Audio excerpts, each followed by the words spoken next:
ਸਤਿ ਸ਼੍ਰੀ ਅਕਾਲ ਜੀ। ਮੇਰਾ ਦੋਸਤ ਆਪਣੀ ਜਵਾਨ ਪਤਨੀ ਨੂੰ ਤਲਾਕ ਦੇਣ ਲੱਗਾ ਤਾਂ ਮੈਂ ਉਸ ਨੂੰ ਕਿਹਾ, ਤਲਾਕ ਤੋਂ ਬਾਅਦ ਮੇਰਾ ਵਿਆਹ ਆਪਣੀ ਪਤਨੀ ਦੇ ਨਾਲ ਕਰਵਾ ਦੇਣਾ, ਕਿਉਂਕਿ ਉਸ ਦੀ ਪਤਨੀ ਬਹੁਤ ਖੂਬਸੂਰਤ ਤੇ ਮੈਂ ਹਜੇ ਤੱਕ ਵਿਆਹ ਨਹੀਂ ਕੀਤਾ ਸੀ। ਮੇਰਾ ਪਾਗਲ ਦੋਸਤ ਆਪਣੀ ਹਸੀਨ ਪਤਨੀ ਨੂੰ ਸਮਝ ਹੀ ਨਹੀਂ ਸਕਿਆ ਸੀ। ਆਏ ਦਿਨ ਉਸ ਦੇ ਨਾਲ ਲੜਾਈ ਝਗੜਾ ਕਰਦਾ ਤੇ ਉਸ ਨੂੰ ਬਿਨਾਂ ਵਜ੍ਹਾ ਕੁੱਟਦਾ ਰਹਿੰਦਾ ਸੀ ਅਤੇ ਹੁਣ ਗੱਲ ਤਲਾਕ ਤੱਕ ਆ ਗਈ ਸੀ। ਦੋਸਤ ਨੇ ਮੇਰੀ ਗੱਲ ਮੰਨ ਲਈ ਸੀ ਅਤੇ ਤਲਾਕ ਦੇਣ ਤੋਂ ਪਹਿਲਾਂ ਮੈਨੂੰ ਆਪਣੇ ਘਰ ਬੁਲਾ ਲਿਆ। ਉਸ ਦਿਨ ਮੈਂ ਉਸ ਦੀ ਪਤਨੀ ਨੂੰ ਵੇਖਿਆ ਤਾਂ ਮੇਰਾ ਕਲੇਜਾ ਫਟ ਗਿਆ, ਕਿਉਂਕਿ ਉਹ ਤਾਂ ਮੇਰਾ ਨਾਮ ਰਾਹੁਲ ਹੈ। ਮੈਂ ਜਲੰਧਰ ਸ਼ਹਿਰ ਦਾ ਰਹਿਣ ਵਾਲਾ ਹਾਂ। ਮੇਰੀ ਉਮਰ 23 ਸਾਲ ਹੈ ਤੇ ਮੇਰਾ ਹਜੇ ਤੱਕ ਵਿਆਹ ਹੀ ਨਹੀਂ ਹੋਇਆ। ਮੇਰਾ ਜ਼ਿਆਦਾਤਰ ਵਕਤ ਆਪਣੇ ਦੋਸਤਾਂ ਦੇ ਨਾਲ ਹੀ ਗੁਜ਼ਰਦਾ ਸੀ। ਮੇਰਾ ਦੋਸਤ ਅਮਨ ਸਾਡੇ ਸਾਰੇ ਦੋਸਤਾਂ ਵਿੱਚ ਬਹੁਤ ਮਸ਼ਹੂਰ ਸੀ। ਉਸ ਦੀ ਸ਼ਖਸੀਅਤ ਵਿੱਚ ਅਲੱਗ ਹੀ ਗੱਲ ਸੀ। ਜੋ ਵੀ ਔਰਤ ਉਸ ਨੂੰ ਮਿਲਦੀ ਦੇਰ ਤੱਕ ਯਾਦ ਰੱਖਦੀ। ਅਸੀਂ ਸਾਰੇ ਦੋਸਤ ਉਸ ਨੂੰ ਬਹੁਤ ਹੈਰਾਨੀ ਨਾਲ ਵੇਖਦੇ ਸੀ। 41 ਸਾਲ ਦੀ ਉਮਰ ਵਿੱਚ ਵੀ ਉਹ ਸਾਡੇ ਸਾਰਿਆਂ ਨਾਲੋਂ ਜਵਾਨ ਤੇ ਖੂਬਸੂਰਤ ਲੱਗਦਾ ਸੀ। ਵਜ੍ਹਾ ਉਸ ਦੀ ਦੌਲਤ ਸੀ। ਉਹ ਖੁਦ ਨੂੰ ਬਹੁਤ ਫਿੱਟ ਰੱਖਦਾ ਸੀ। ਉਸ ਦੇ ਸਿਰ ਤੇ ਇੱਕ ਵੀ ਚਿੱਟਾ ਵਾਲ ਨਹੀਂ ਸੀ। ਉਸ ਦੇ ਚਿਹਰੇ ਤੇ ਇੰਨੀ ਰੌਣਕ ਸੀ ਕਿ ਜਵਾਨ ਲੋਕ ਵੀ ਸ਼ਰਮਾ ਜਾਣ। ਅਸੀਂ ਸਾਰੇ ਦੋਸਤ ਉਸ ਨੂੰ ਕਹਿੰਦੇ ਕਿ ਅਮਨ ਭਰਾ, ਤੇਰੀ ਫਿਟਨੈਸ ਦਾ ਰਾਜ਼ ਕੀ ਆ? ਉਹ ਕਹਿੰਦਾ, ਮੈਂ ਬਸ ਖੁਸ਼ ਰਹਿੰਦਾ ਹਾਂ, ਕਿਸੇ ਵੀ ਗੱਲ ਨੂੰ ਸਿਰ ਤੇ ਸਵਾਰ ਨਹੀਂ ਕਰਦਾ। ਹਾਲਾਂਕਿ ਉਸ ਦੇ 2 ਵਿਆਹ ਕੀਤੇ ਸੀ ਤੇ ਉਹਨਾਂ ਦੇ ਇੱਕ ਹੀ ਘਰ ਵਿੱਚ 2 ਪਤਨੀਆਂ ਵੀ ਮੌਜੂਦ ਸੀ ਤੇ ਉਹ ਦੋਨਾਂ ਨੂੰ ਖੂਬ ਵਕਤ ਦਿੰਦਾ ਸੀ। ਉਹ ਹਫ਼ਤੇ ਵਿੱਚ ਕਿਸੇ ਇੱਕ ਅੱਧੇ ਦਿਨ ਹੀ ਸਾਡੇ ਨਾਲ ਬੈਠਦਾ ਸੀ, ਨਹੀਂ ਤਾਂ ਉਹ ਜ਼ਿਆਦਾਤਰ ਘਰ ਦੇ ਕੰਮਾਂ ਵਿੱਚ ਹੀ ਬਿਜੀ ਰਹਿੰਦਾ ਸੀ। ਪਰ ਪਿਛਲੇ ਕੁਝ ਦਿਨਾਂ ਤੋਂ ਮੈਂ ਮਹਿਸੂਸ ਕਰ ਰਿਹਾ ਸੀ ਕਿ ਅਮਨ ਬਾਈ ਦੋਸਤਾਂ ਵਿੱਚ ਜ਼ਿਆਦਾ ਬੈਠਣ ਲੱਗ ਪਿਆ ਸੀ। ਇੱਕ ਦਿਨ ਸਾਡੇ ਘਰ ਆਇਆ ਤਾਂ ਉਹ ਬਹੁਤ ਬੇਚੈਨ ਲੱਗ ਰਿਹਾ ਸੀ। ਮੈਂ ਵਜ੍ਹਾ ਪੁੱਛੀ ਤਾਂ ਕਹਿਣ ਲੱਗਾ, ਰਾਹੁਲ, ਮੈਨੂੰ ਲੱਗਦਾ ਹੈ ਕਿ ਹੁਣ ਮੈਨੂੰ ਤੀਸਰਾ ਵਿਆਹ ਕਰਨਾ ਚਾਹੀਦਾ ਹੈ, ਕਿਉਂਕਿ ਮੇਰੀ ਜ਼ਿੰਦਗੀ ਵਿੱਚ ਕੁਝ ਵੀਰਾਨੀ ਜਿਹੀ ਆ ਗਈ ਆ, ਜੋ ਵਿਆਹ ਦੇ ਨਾਲ ਹੀ ਠੀਕ ਹੋਵੇਗੀ। ਅਮਨ ਬਾਈ ਦੀ ਗੱਲ ਸੁਣ ਕੇ ਮੈਂ ਹੱਸ ਪਿਆ ਤੇ ਕਿਹਾ, ਕਿੱਦਾਂ ਦੀਆਂ ਗੱਲਾਂ ਕਰਦੇ ਹੋ? ਹੁਣ ਇਸ ਉਮਰ ਵਿੱਚ ਤੁਹਾਨੂੰ ਕੌਣ ਲੜਕੀ ਦੇਵੇਗਾ? ਪਹਿਲਾਂ ਹੀ ਤੁਹਾਡੀਆਂ 2 ਪਤਨੀਆਂ ਹਨ, ਹੁਣ ਤਾਂ ਤੁਹਾਡੇ ਬੱਚਿਆਂ ਦੇ ਵਿਆਹ ਦੀ ਉਮਰ ਹੈ। ਮੈਂ ਅਮਨ ਬਾਈ ਨੂੰ ਸ਼ਰਮ ਦਿਵਾਉਣ ਦੀ ਕੋਸ਼ਿਸ਼ ਕੀਤੀ ਸੀ, ਪਰ ਸੱਚ ਤਾਂ ਇਹ ਹੈ ਕਿ ਦਿਲ ਹੀ ਦਿਲ ਮੈਨੂੰ ਉਹਨਾਂ ਦੇ ਨਸੀਬ ਤੋਂ ਸਾੜਾ ਵੀ ਹੋ ਰਿਹਾ ਸੀ, ਕਿਉਂਕਿ ਉਹ ਬਹੁਤ ਖੁਸ਼ ਨਸੀਬ ਸਨ। ਲੜਕੀਆਂ ਖੁਦ ਉਹਨਾਂ ਦੇ ਵੱਲ ਦੌੜਦੀਆਂ ਆਉਂਦੀਆਂ ਸਨ। ਅਮਨ ਬਾਈ ਬੋਲਿਆ, ਯਾਰ ਤੂੰ ਮੇਰੀ ਗੱਲ ਨਹੀਂ ਸਮਝ ਸਕਦਾ। ਉਹਨਾਂ ਨੇ ਮੈਨੂੰ ਯਕੀਨ ਦਿਵਾਇਆ ਕਿ ਉਹ ਜਲਦੀ ਹੀ ਮੈਨੂੰ ਆਪਣੇ ਤੀਸਰੇ ਵਿਆਹ ਵਿੱਚ ਬੁਲਾਉਣਗੇ। ਮੈਂ ਆਪਣੇ ਬਾਕੀ ਦੋਸਤਾਂ ਦੇ ਨਾਲ ਵੀ ਇਹ ਗੱਲ ਕੀਤੀ ਤਾਂ ਉਹ ਕਹਿਣ ਲੱਗੇ, ਅਮਨ ਬਾਈ ਦੇ ਲਈ ਇਹ ਗੱਲ ਨਾਮੁਮਕਿਨ ਹੈ। ਉਹ ਤੀਸਰਾ ਵਿਆਹ ਕਰਕੇ ਕੀ ਕਰੇਗਾ? ਸਾਨੂੰ ਤਾਂ ਬਸ ਇਸ ਕਰਕੇ ਖੁਸ਼ ਹੋਣਾ ਚਾਹੀਦਾ ਹੈ ਕਿਉਂਕਿ ਉੱਥੇ ਸਾਨੂੰ ਤਰ੍ਹਾਂ ਤਰ੍ਹਾਂ ਦਾ ਖਾਣਾ ਖਾਣ ਨੂੰ ਮਿਲੇਗਾ। ਅਸੀਂ ਸਾਰੇ ਦੋਸਤ ਇਹੀ ਸੋਚ ਕੇ ਖੁਸ਼ ਹੋ ਗਏ। ਪਰ ਹੁਣ ਦੀ ਵਾਰੀ ਅਜੀਬ ਕਿੱਸਾ ਹੋਇਆ। ਅਮਨ ਤਕਰੀਬਨ 3-4 ਮਹੀਨਿਆਂ ਦੇ ਲਈ ਗਾਇਬ ਹੋ ਗਿਆ। ਉਸਨੇ ਨਾ ਹੀ ਮੇਰੇ ਨਾਲ ਕੋਈ ਰਾਬਤਾ ਰੱਖਿਆ ਤੇ ਨਾ ਹੀ ਆਪਣੇ ਦੂਸਰੇ ਦੋਸਤਾਂ ਨੂੰ ਵਿਆਹ ਵਿੱਚ ਬੁਲਾਇਆ। ਅਸੀਂ ਸੋਚਿਆ ਕਿ ਉਸਨੇ ਸ਼ਾਇਦ ਆਪਣੇ ਵਿਆਹ ਦਾ ਇਰਾਦਾ ਰੱਦ ਕਰ ਦਿੱਤਾ ਹੈ, ਪਰ ਇੱਕ ਦਿਨ ਅਮਨ ਦੇ ਕਜ਼ਨ ਦੇ ਮੂੰਹੋਂ ਸੁਣਿਆ ਕਿ ਉਸਨੇ ਇੱਕ 21 ਸਾਲ ਦੀ ਲੜਕੀ ਦੇ ਨਾਲ ਵਿਆਹ ਕਰਵਾ ਲਿਆ ਹੈ। ਹੁਣ ਤਾਂ ਸਾਡੇ ਸਾਰਿਆਂ ਦੀ ਹੈਰਾਨੀ ਦੀ ਕੋਈ ਹੱਦ ਨਾ ਰਹੀ। ਅਮਨ 41 ਸਾਲ ਦੀ ਉਮਰ ਵਿੱਚ 3 ਵਿਆਹ ਕਰ ਚੁੱਕਿਆ ਸੀ, ਜਦ ਕਿ ਅਸੀਂ 23 ਸਾਲਾਂ ਦੀ ਉਮਰ ਵਿੱਚ ਵੀ ਕੁਆਰੇ ਹੀ ਬੈਠੇ ਸੀ। ਰਿੰਕੂ ਸਾਡੇ ਸਾਰਿਆਂ ਦਾ ਦੋਸਤ ਸੀ, ਜੋ ਉਮਰ ਵਿੱਚ ਸਾਡੇ ਸਾਰਿਆਂ ਤੋਂ ਵੱਡਾ ਸੀ, ਪਰ ਸਾਡੀ ਅਮਨ ਦੇ ਨਾਲ ਇਹ ਨਾਰਾਜ਼ਗੀ ਬਰਕਰਾਰ ਸੀ ਕਿ ਉਸਨੇ ਸਾਨੂੰ ਆਪਣੇ ਵਿਆਹ ਵਿੱਚ ਨਹੀਂ ਬੁਲਾਇਆ। ਪਰ ਇਹ ਗੱਲ ਵੀ ਬਹੁਤ ਹੈਰਾਨੀ ਵਾਲੀ ਸੀ ਕਿ ਰੌਲਾ ਰੱਪਾ ਪਾਉਣ ਵਾਲੇ ਇਨਸਾਨ ਨੇ ਇੰਨੀ ਸਾਦਗੀ ਦੇ ਨਾਲ ਵਿਆਹ ਕਿੱਦਾਂ ਕਰ ਲਿਆ ਤੇ ਸਾਨੂੰ ਵੀ ਕੋਈ ਖਬਰ ਨਾ ਕੀਤੀ। ਹੁਣ ਮੈਂ ਅਮਨ ਨਾਲ ਰਾਬਤਾ ਕਰਨ ਦੀ ਕੋਸ਼ਿਸ਼ ਕੀਤੀ ਤਾਂ ਉਹ ਮੈਨੂੰ ਮਿਲਣ ਦੇ ਲਈ ਮੇਰੇ ਘਰ ਆ ਗਿਆ। ਮੈਂ ਖੁਸ਼ ਸੀ ਕਿ ਚਲੋ ਦੋਸਤ ਦੇ ਨਾਲ ਇੰਨੇ ਦਿਨਾਂ ਬਾਅਦ ਮੁਲਾਕਾਤ ਹੋਵੇਗੀ, ਪਰ ਮੈਂ ਜਦੋਂ ਅਮਨ ਨੂੰ ਵੇਖਿਆ ਤਾਂ ਮੇਰੀ ਹੈਰਾਨੀ ਦੀ ਕੋਈ ਹੱਦ ਨਾ ਰਹੀ। ਉਹ ਤਾਂ ਸੁੱਕ ਕੇ ਤੀਲਾ ਹੋ ਗਿਆ ਸੀ। ਉਸਦੇ ਸਿਰ ਤੇ ਵਾਲ ਤਾਂ ਜਿੱਦਾਂ ਅੱਧੇ ਰਹਿ ਗਏ ਸੀ ਤੇ ਅੱਖਾਂ ਦੇ ਹੇਠਾਂ ਵੀ ਕਾਲੇ ਘੇਰੇ ਨਜ਼ਰ ਆ ਰਹੇ ਸੀ। ਮੈਂ ਪਰੇਸ਼ਾਨੀ ਵਿੱਚ ਕਿਹਾ, ਅਮਨ ਬਾਈ, ਤੈਨੂੰ ਕੀ ਹੋ ਗਿਆ? ਆਪਣੀ ਕੀ ਹਾਲਤ ਬਣਾ ਰੱਖੀ ਆ? ਤਾਂ ਉਸਨੇ ਕੋਈ ਜਵਾਬ ਨਾ ਦਿੱਤਾ, ਜਦ ਕਿ ਉਸਦੀ ਹਾਲਤ ਦੱਸ ਰਹੀ ਸੀ ਕਿ ਉਹ ਦਿਲ ਹੀ ਦਿਲ ਵਿੱਚ ਬਹੁਤ ਦੁਖੀ ਹੈ। ਚਾਹ ਵਗੈਰਾ ਪੀਣ ਤੋਂ ਬਾਅਦ ਮੈਂ ਉਸਨੂੰ ਉਸਦੇ ਤੀਸਰੇ ਵਿਆਹ ਦੇ ਬਾਰੇ ਪੁੱਛਿਆ ਤਾਂ ਉਹ ਉਦਾਸ ਜਿਹਾ ਹੋ ਗਿਆ। ਕਹਿਣ ਲੱਗਾ ਕਿ ਕੀ ਦੱਸਾਂ ਯਾਰ, ਮੇਰੀ 21 ਸਾਲ ਦੀ ਪਤਨੀ, ਜਿਸ ਦੇ ਨਾਲ ਮੈਂ ਆਪਣੀ ਪਸੰਦ ਨਾਲ ਵਿਆਹ ਕਰਵਾਇਆ ਹੈ, ਉਸਨੇ ਤਾਂ ਮੈਨੂੰ ਦਿਨ ਵਿੱਚ ਤਾਰੇ ਅਤੇ ਰਾਤ ਵਿੱਚ ਸੂਰਜ ਦਿਖਾ ਦਿੱਤਾ ਹੈ, ਜਦ ਕਿ ਮੈਂ ਉਸਨੂੰ ਖੁਸ਼ ਰੱਖਣ ਦੀ ਬਹੁਤ ਕੋਸ਼ਿਸ਼ ਕਰਦਾ ਹਾਂ। ਹੁਣ ਤੂੰ ਹੀ ਦੱਸ ਮੈਂ ਕਿੱਥੇ ਜਾਵਾਂ। ਅਮਨ ਦੱਸਣ ਲੱਗ ਪਿਆ ਕਿ ਉਸਦੀ ਪਹਿਲੀ ਪਤਨੀ ਬਹੁਤ ਖੂਬਸੂਰਤ ਸੀ, ਪਰ ਉਹ ਜ਼ਿਆਦਾ ਉਮਰ ਦੀ ਸੀ। ਦੂਸਰੀ ਪਤਨੀ ਦੇ ਨਾਲ ਉਸਨੇ ਮਜਬੂਰਨ ਵਿਆਹ ਕੀਤਾ ਸੀ, ਪਰ ਤੀਸਰੀ ਪਤਨੀ ਹੀ ਉਹ ਮੁਹੱਬਤ ਹੈ ਜੋ ਉਸਨੂੰ ਦਿਲ ਤੋਂ ਹੋਈ ਹੈ, ਅਤੇ ਉਹ ਸਿਰਫ ਅਤੇ ਸਿਰਫ ਆਪਣੀ ਤੀਸਰੀ ਪਤਨੀ ਨੂੰ ਹੀ ਚਾਹੁੰਦਾ ਹੈ। ਉਸਦੇ ਨਾਲ ਵਿਆਹ ਦੀ ਪਹਿਲੀ ਰਾਤ ਹੀ ਇੱਕ ਅਜੀਬ ਜਿਹਾ ਵਾਕਿਆ ਹੋਇਆ ਸੀ। ਉਸਦੀ ਤੀਸਰੀ ਦੁਲਹਨ ਨੇ ਇੱਕ ਅਜੀਬ ਜਿਹੀ ਸ਼ਰਤ ਰੱਖ ਦਿੱਤੀ ਸੀ। ਕਹਿਣ ਲੱਗੀ, ਮੈਂ ਤੇਰੇ ਨਾਲ ਉਸ ਸਮੇਂ ਤੱਕ ਗੱਲ ਨਹੀਂ ਕਰਾਂਗੀ ਜਦੋਂ ਤੱਕ ਤੂੰ ਜਿਸ ਮਕਾਨ ਵਿੱਚ ਰਹਿੰਦਾ ਹੈ ਇਹ ਮਕਾਨ ਮੇਰੇ ਨਾਮ ਨਹੀਂ ਕਰੇਗਾ। ਅਮਨ ਨੂੰ ਇਸ ਗੱਲ 'ਤੇ ਬਹੁਤ ਗੁੱਸਾ ਆਇਆ ਸੀ ਕਿ ਇਹ ਲੜਕੀ ਆਪਣੀ ਹੱਦ ਤੋਂ ਵੱਧ ਰਹੀ ਹੈ, ਪਰ ਉਸਦੇ ਲਈ ਇਹੀ ਕਾਫੀ ਸੀ ਕਿ ਉਸਨੇ ਇੱਕ 21 ਸਾਲ ਦੀ ਲੜਕੀ ਨੂੰ ਆਪਣੀ ਦੁਲਹਨ ਬਣਾ ਲਿਆ ਸੀ, ਕਿਉਂਕਿ ਇਸ ਉਮਰ ਵਿੱਚ ਇੱਕ ਘੱਟ ਉਮਰ ਦੀ ਦੁਲਹਨ ਦਾ ਮਿਲਣਾ ਬਹੁਤ ਵੱਡੀ ਗੱਲ ਸੀ, ਜਦ ਕਿ ਅਮਨ ਦੀਆਂ ਹੱਡੀਆਂ ਵਿੱਚ ਹੁਣ ਦਮ ਨਹੀਂ ਰਿਹਾ ਸੀ। ਖੈਰ, ਉਸਨੇ ਜਜ਼ਬਾਤਾਂ ਵਿੱਚ ਆ ਕੇ ਸਾਰੇ ਕਾਗਜ਼ਾਤਾਂ 'ਤੇ ਦਸਤਖਤ ਕਰ ਦਿੱਤੇ ਜੋ ਉਸਦੀ ਤੀਸਰੀ ਪਤਨੀ ਨੇ ਉਸਦੇ ਸਾਹਮਣੇ ਰੱਖੇ ਸੀ। ਉਸਦੀਆਂ ਪਹਿਲੀਆਂ 2 ਪਤਨੀਆਂ ਦਾ ਵੀ ਇਸ ਘਰ ਵਿੱਚ ਹਿੱਸਾ ਸੀ, ਪਰ ਅਮਨ ਨੇ ਮੁਹੱਬਤ ਵਿੱਚ ਆਪਣੀ ਤੀਸਰੀ ਪਤਨੀ ਨੂੰ ਸਭ ਕੁਝ ਲਿਖ ਕੇ ਦੇ ਦਿੱਤਾ, ਜਿਸ ਵਿੱਚ ਇੱਕ ਘਰ ਅਤੇ 2 ਦੁਕਾਨਾਂ ਸ਼ਾਮਲ ਸੀ। ਜਿਸ ਤੋਂ ਇਲਾਵਾ ਉਸਦੇ ਕੋਲ ਕੁਝ ਖਾਸ ਨਹੀਂ ਸੀ। ਹੁਣ ਉਸਦੀ ਪਰੇਸ਼ਾਨੀ ਦੇਖਣ ਵਾਲੀ ਸੀ। ਗੱਲ ਕਰਦੇ ਕਰਦੇ ਉਹ ਚੁੱਪ ਹੋ ਗਿਆ। ਸਾਰੀ ਗੱਲ ਦੱਸਣ ਤੋਂ ਬਾਅਦ ਮੈਂ ਅਮਨ ਨੂੰ ਪੁੱਛਿਆ ਕਿ ਹੁਣ ਇਸ ਵਿਆਹ ਤੋਂ ਫਿਰ ਕੀ ਮਸਲਾ ਹੈ? ਤੇਰੀ ਤੀਸਰੀ ਪਤਨੀ ਆਖਰ ਕਹਿੰਦੀ ਕੀ ਹੈ? ਉਦੋਂ ਅਮਨ ਬੋਲਿਆ, ਪਰੇਸ਼ਾਨੀ ਦੀ ਗੱਲ ਇਹ ਨਹੀਂ ਕਿ ਉਸ ਔਰਤ ਨੇ ਉਸਦੇ ਕੋਲੋਂ ਮਕਾਨ ਲਿਖਾ ਕੇ ਲੈ ਲਿਆ ਹੈ, ਜਦ ਕਿ ਹੁਣ ਉਸਨੇ ਇੱਕ ਹੋਰ ਗੱਲ ਕਹਿ ਦਿੱਤੀ ਹੈ ਕਿ ਆਪਣੀਆਂ ਪਹਿਲੀਆਂ ਦੋਨੋਂ ਪਤਨੀਆਂ ਨੂੰ ਤਲਾਕ ਦੇ ਦੇ ਤੇ ਬੱਚੇ ਭਾਵੇਂ ਆਪਣੇ ਕੋਲ ਹੀ ਰੱਖ, ਪਰ ਉਹ ਦੋਨੋਂ ਔਰਤਾਂ ਤੇਰੀ ਜ਼ਿੰਦਗੀ ਵਿੱਚ ਨਹੀਂ ਹੋਣੀਆਂ ਚਾਹੀਦੀਆਂ। ਵੈਸੇ ਵੀ ਹੁਣ ਉਹਨਾਂ ਦੀਆਂ ਉਮਰਾਂ ਜ਼ਿਆਦਾ ਹੋ ਗਈਆਂ ਹਨ। ਮੈਨੂੰ ਸਮਝ ਨਹੀਂ ਆਉਂਦਾ ਕਿ ਇਹ ਮੇਰੀ ਪਤਨੀ ਦੀ ਮੁਹੱਬਤ ਹੈ ਜਾਂ ਸਾੜਾ, ਅਤੇ ਮੈਨੂੰ ਇਕੱਲਾ ਕਰਨ ਦਾ ਕਿਉਂ ਸੋਚ ਰਹੀ ਆ। ਤੂੰ ਤਾਂ ਜਾਣਦਾ ਹੀ ਹੈ ਕਿ ਮੇਰੀ ਪਹਿਲੀ ਪਤਨੀ ਮੇਰੇ 4 ਬੱਚਿਆਂ ਦੀ ਮਾਂ ਹੈ। ਇਸ ਤਰ੍ਹਾਂ ਮੈਂ ਉਹਨਾਂ ਦੀ ਦੁਸ਼ਮਣੀ ਨਹੀਂ ਲੈ ਸਕਦਾ ਕਿ ਉਹਨਾਂ ਦੀ ਮਾਂ ਨੂੰ ਸਿਰਫ ਆਪਣੀ ਤੀਸਰੀ ਪਤਨੀ ਦੇ ਕਰਕੇ ਛੱਡ ਦੇਵਾਂ। ਤੂੰ ਹੀ ਦੱਸ ਮੈਨੂੰ ਕੀ ਕਰਨਾ ਚਾਹੀਦਾ। ਅਮਨ ਦਾ ਕੇਸ ਗੰਭੀਰ ਲੱਗ ਰਿਹਾ ਸੀ। ਮੈਂ ਉਸ ਨੂੰ ਕਿਹਾ ਕਿ 2-3 ਦਿਨਾਂ ਤੱਕ ਇਸ ਮਸਲੇ ਦਾ ਹੱਲ ਕੱਢਾਂਗੇ, ਪਰ ਅਗਲੇ ਹੀ ਪਲ ਉਸਨੇ ਇੱਕ ਅਜੀਬ ਗੱਲ ਕਹੀ। ਉਸਨੇ ਮੈਨੂੰ ਇੱਕ ਹੋਰ ਹੈਰਾਨੀ ਵਿੱਚ ਪਾ ਦਿੱਤਾ। ਉਸਨੇ ਮੈਨੂੰ ਕਿਹਾ ਕਿ ਮੇਰੀ ਮਦਦ ਤੂੰ ਹੀ ਕਰ ਸਕਦਾ ਹੈ। ਅਮਨ ਫਿਕਰਮੰਦ ਲਹਿਜੇ ਵਿੱਚ ਬੋਲਿਆ ਸੀ। ਮੈਂ ਉਸ ਨੂੰ ਕਿਹਾ ਕਿ ਮੈਂ ਤੇਰੀ ਮਦਦ ਕਿੱਦਾਂ ਕਰ ਸਕਦਾ ਹਾਂ। ਉਹ ਬੋਲਿਆ, ਭਰਾ ਮੇਰੀ ਮਦਦ ਤੂੰ ਹੀ ਕਰ ਸਕਦਾ ਹੈ। ਮੈਂ ਤੇਰੇ ਉੱਪਰ ਭਰੋਸਾ ਕਰਦਾ ਹਾਂ। ਮੈਂ ਜਾਣਦਾ ਹਾਂ ਕਿ ਮੇਰੀ ਪਤਨੀ ਦਾ ਮਸਲਾ ਕੀ ਹੈ। ਦਰਅਸਲ ਉਹ ਬਹੁਤ ਘੱਟ ਉਮਰ ਦੀ ਹੈ ਅਤੇ ਬਹੁਤ ਖੂਬਸੂਰਤ ਹੈ, ਅਤੇ ਮੇਰੀ ਉਮਰ 41 ਸਾਲ ਹੈ। ਉਹ ਮੇਰੇ ਤੋਂ 21 ਸਾਲ ਛੋਟੀ ਹੈ।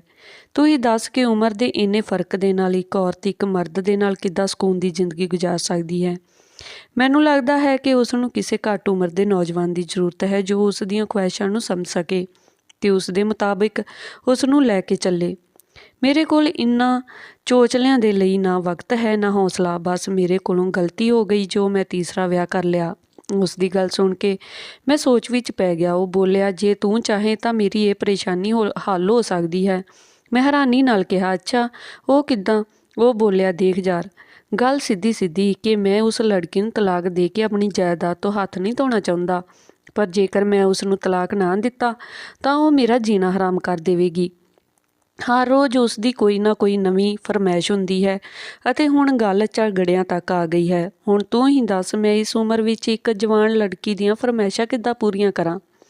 ਕਦੀ ਉਹ ਪਹਾੜਾਂ ਦੀ ਸੈਰ ਦਾ ਕਹਿੰਦੀ ਹੈ ਅਤੇ ਕਦੀ ਤਾਂ ਉਹ ਇੱਦਾਂ ਦੀਆਂ ਫਰਮਾਇਸ਼ਾਂ ਦਾ ਕਹਿੰਦੀ ਹੈ ਜਿਸ ਵਿੱਚ ਮੇਰੀ ਬਿਲਕੁਲ ਵੀ ਦਿਲਚਸਪੀ ਨਹੀਂ ਹੁੰਦੀ, ਅਤੇ ਨਾ ਹੀ ਮੈਂ ਖੁਸ਼ੀ ਮਹਿਸੂਸ ਕਰਦਾ ਹਾਂ। ਮੈਂ ਉਸ ਲੜਕੀ ਤੋਂ ਤੰਗ ਆ ਗਿਆ ਹਾਂ, ਪਰ ਗਲਤੀ ਦੇ ਨਾਲ ਮੈਂ ਉਸ ਦੇ ਨਾਮ ਸਾਰੀ ਜਾਇਦਾਦ ਲਗਾ ਦਿੱਤੀ ਹੈ।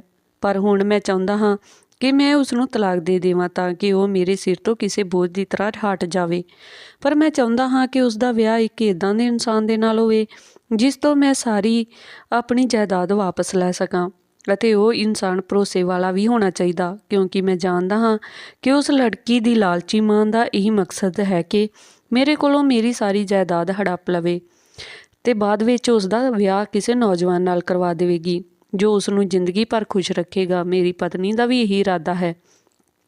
ਉਹ ਨਹੀਂ ਚਾਹੁੰਦੀ ਕਿ ਮੈਂ ਸਾਰੀ ਜ਼ਿੰਦਗੀ ਉਸ ਨੂੰ ਆਪਣੇ ਕੋਲ ਰੱਖਾਂ, ਇਸ ਕਰਕੇ ਉਹ ਮੈਨੂੰ ਮਜਬੂਰ ਕਰ ਰਹੀ ਹੈ ਕਿ ਮੈਂ ਉਸ ਨੂੰ ਤਲਾਕ ਦੇ ਦੇਵਾਂ, ਪਰ ਮੈਂ ਇੰਨੀ ਸਾਰੀ ਜਾਇਦਾਦ ਦੇ ਨਾਲ ਉਸ ਨੂੰ ਆਜ਼ਾਦ ਨਹੀਂ ਕਰ ਸਕਦਾ। ਹੁਣ ਤੂੰ ਹੀ ਮੇਰੀ ਮਦਦ ਕਰ। ਆਪਣੇ ਦੋਸਤ ਦੀ ਗੱਲ ਸੁਣ ਕੇ ਮੈਂ ਹੱਕਾ ਬੱਕਾ ਰਹਿ ਗਿਆ। ਉਹ ਕਹਿਣ ਲੱਗਾ, ਮੈਂ ਆਪਣੀ ਪਤਨੀ ਨੂੰ ਤਲਾਕ ਦਿੰਦਾ ਹਾਂ ਤੇ ਬਾਅਦ ਵਿੱਚ ਤੂੰ ਉਸ ਦੇ ਨਾਲ ਵਿਆਹ ਕਰਵਾ ਲੈਣਾ ਤੇ ਮੇਰੀ ਜਾਇਦਾਦ ਮੈਨੂੰ ਵਾਪਿਸ ਕਰ ਦੇਣਾ। ਯਕੀਨਨ ਉਹ ਬਹੁਤ ਖੂਬਸੂਰਤ ਲੜਕੀ ਹੈ। ਤੂੰ ਉਸ ਨੂੰ ਇੱਕ ਵਾਰ ਦੇਖ ਲਿਆ ਤਾਂ ਸਾਰੀ ਦੁਨੀਆ ਭੁੱਲ ਜਾਵੇਂਗਾ। ਮੈਂ ਵੀ ਤਾਂ ਉਸ ਦੀ ਖੂਬਸੂਰਤੀ ਦੇ ਧੋਖੇ ਵਿੱਚ ਆ ਗਿਆ ਸੀ, ਪਰ ਬਾਅਦ ਵਿੱਚ ਪਤਾ ਲੱਗਾ ਕਿ ਉਸ ਨੂੰ ਮੇਰੇ ਤੋਂ ਜ਼ਿਆਦਾ ਮੇਰੀ ਦੌਲਤ ਨਾਲ ਮੁਹੱਬਤ ਸੀ ਤੇ ਹੁਣ ਉਹ ਮੇਰੇ ਤੋਂ ਤਲਾਕ ਚਾਹੁੰਦੀ ਹੈ। ਬਸ ਇਹ ਗੱਲ ਹੈ। ਮੇਰੇ ਦੋਸਤ, ਪਲੀਜ਼ ਮੇਰੀ ਮਦਦ ਕਰ ਦੇ ਤਾਂ ਕਿ ਮੈਨੂੰ ਮੇਰੀ ਜਾਇਦਾਦ ਵਾਪਸ ਮਿਲ ਜਾਵੇ।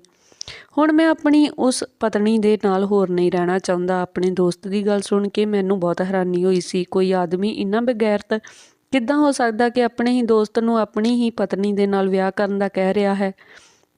ਮੈਂ ਆਪਣੇ ਦੋਸਤ ਨੂੰ ਕਿਹਾ, ਪਰ ਮੈਂ ਉਸ ਨੂੰ ਦੇਖਣਾ ਚਾਹੁੰਦਾ ਹਾਂ। ਤੂੰ ਤਾਂ ਉਸ ਨੂੰ ਖੂਬਸੂਰਤ ਕਹਿ ਰਿਹਾ ਹਾਂ, ਪਰ ਕੀ ਪਤਾ ਉਹ ਕਿਸ ਤਰ੍ਹਾਂ ਦੀ ਹੈ। ਉਹ ਬੋਲਿਆ, ਹਾਂ ਮੈਂ ਤਾਂ ਆਪ ਹੀ ਚਾਹੁੰਦਾ ਹਾਂ ਕਿ ਤੂੰ ਇੱਕ ਵਾਰ ਮੇਰੀ ਪਤਨੀ ਨੂੰ ਦੇਖ ਲੈ ਅਤੇ ਫਿਰ ਆਪ ਹੀ ਫੈਸਲਾ ਕਰ ਲੈਣਾ ਕਿ ਉਹ ਤੇਰੇ ਨਾਲ ਵਿਆਹ ਦੇ ਕਾਬਿਲ ਹੈ ਜਾਂ ਨਹੀਂ। ਮੈਨੂੰ ਆਪਣੇ ਦੋਸਤ ਦੀ ਗੱਲ ਵਿੱਚ ਕੋਈ ਦਿਲਚਸਪੀ ਤਾਂ ਨਹੀਂ ਸੀ, ਪਰ ਫਿਰ ਵੀ ਉਸਨੇ ਆਪਣੀ ਪਤਨੀ ਦੀਆਂ ਇੰਨੀਆਂ ਤਾਰੀਫਾਂ ਕਰ ਦਿੱਤੀਆਂ ਸੀ ਕਿ ਮੈਂ ਸੋਚ ਲਿਆ ਕਿ ਕਿਉਂ ਨਾ ਮੈਂ ਉਸ ਲੜਕੀ ਦੇ ਨਾਲ ਵਿਆਹ ਕਰਕੇ ਆਪਣੇ ਦੋਸਤ ਦੀ ਅੱਧੀ ਜਾਇਦਾਦ ਹਥਿਆ ਲਵਾਂ। ਘੱਟੋ ਘੱਟ ਇਹ ਤਾਂ ਕਹਿ ਸਕਾਂਗਾ ਕਿ ਮੈਂ ਤੇਰੀ ਪਤਨੀ ਦੇ ਨਾਲ ਵਿਆਹ ਵੀ ਕੀਤਾ ਤੇ ਘੱਟ ਉਮਰ ਹੋਣਾ ਕੋਈ ਵੱਡੀ ਗੱਲ ਨਹੀਂ ਹੈ ਤੇ ਜਦੋਂ ਪਹਿਲਾਂ ਹੀ ਵਿਆਹੀ ਹੋਵੇ ਤਾਂ ਆਪਣੀ ਅੱਧੀ ਕੋਸ਼ਿਸ਼ ਖੋ ਦਿੰਦੀ ਹੈ।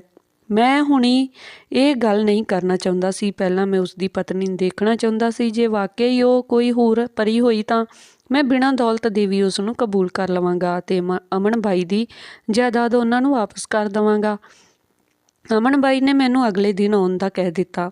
ਹੁਣ ਮੈਂ ਬੇਸਬਰੀ ਨਾਲ ਸਵੇਰ ਹੋਣ ਦਾ ਇੰਤਜ਼ਾਰ ਕਰਨ ਲੱਗ ਪਿਆ।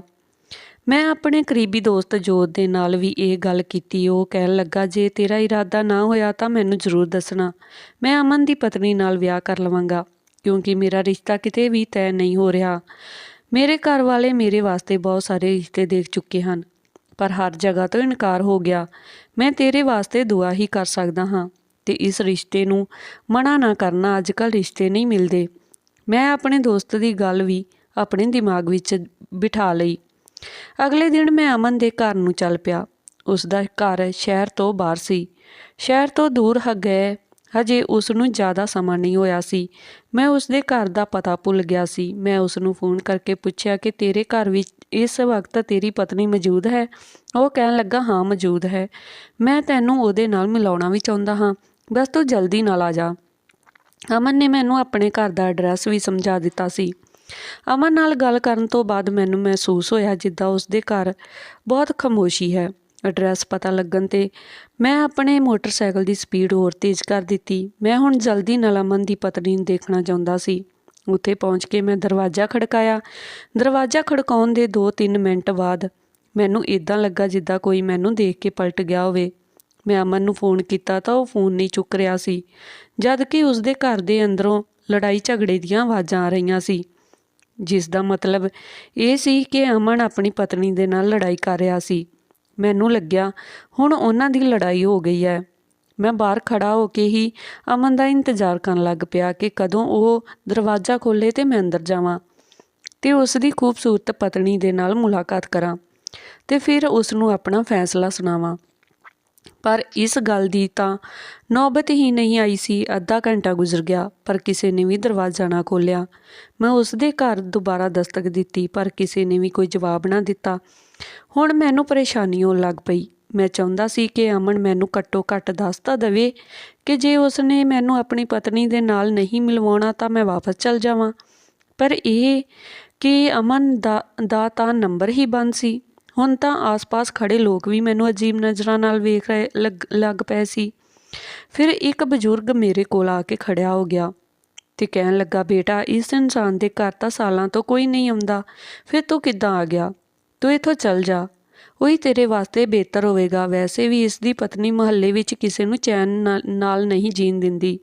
ਉਸ ਦੀ ਨਜ਼ਰ ਤੇਰੇ ਉੱਪਰ ਪੈ ਗਈ ਤਾਂ ਨਾ ਜਾਣੇ ਉਹ ਤੇਰਾ ਕੀ ਹਾਲ ਕਰੇਗੀ। ਉਹ ਖੂਬਸੂਰਤ ਬਹੁਤ ਹੈ, ਇਸ ਕਰਕੇ ਕੋਈ ਉਸ ਨੂੰ ਕੁਝ ਕਹਿੰਦਾ ਵੀ ਨਹੀਂ ਹੈ।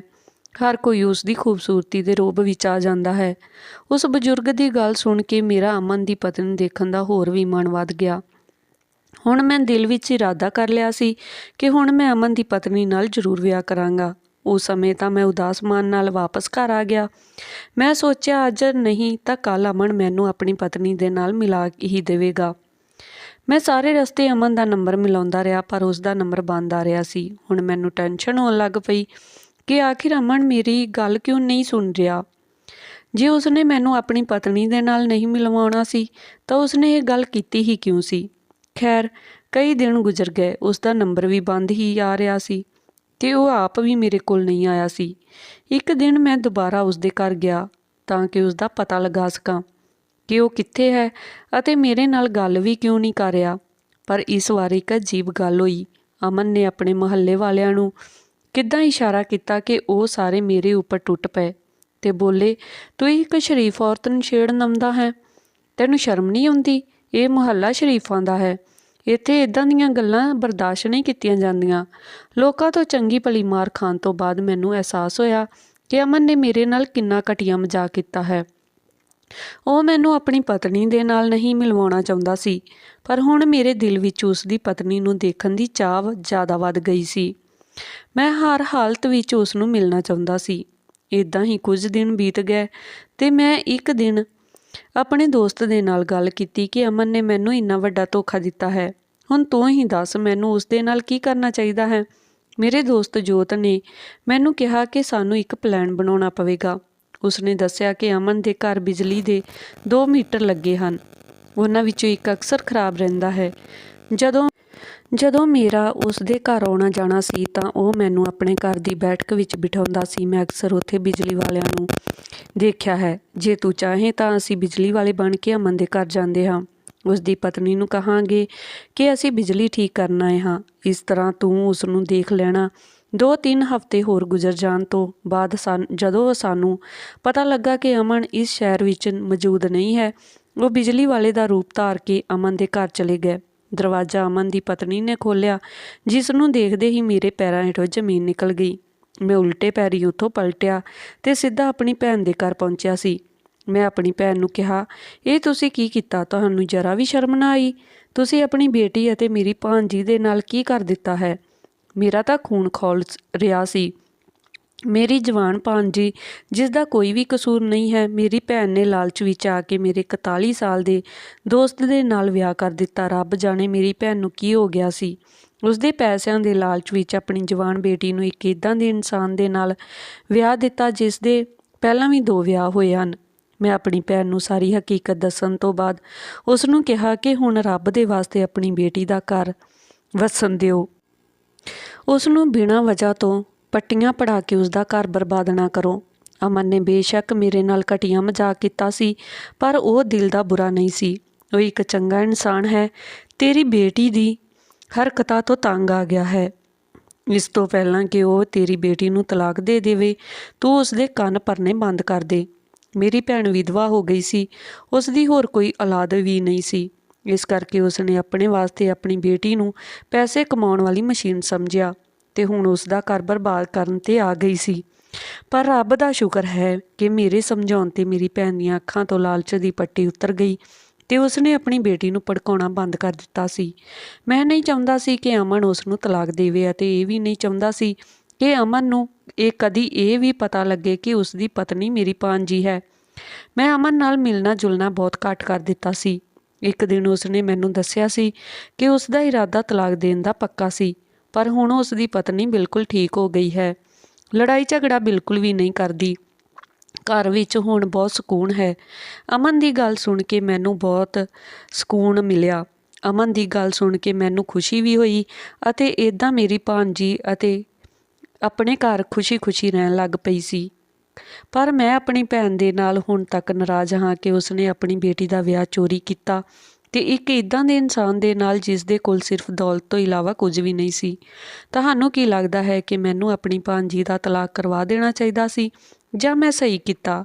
ਕਮੈਂਟ ਬਾਕਸ ਵਿੱਚ ਆਪਣੀ ਰਾਏ ਜ਼ਰੂਰ ਦੇਣਾ। ਧੰਨਵਾਦ ਜੀ। ਇਹ ਸੀ ਅੱਜ ਦੀ ਆਪਣੀ ਕਹਾਣੀ। ਜੇਕਰ ਕਹਾਣੀ ਵਧੀਆ ਲੱਗੀ ਹੋਵੇ ਤਾਂ ਲਾਈਕ, ਕਮੈਂਟ, ਸ਼ੇਅਰ ਜ਼ਰੂਰ ਕਰਨਾ ਤੇ ਚੈਨਲ ਨੂੰ ਸਬਸਕ੍ਰਾਈਬ ਜ਼ਰੂਰ ਕਰ ਦੇਣਾ ਜੀ।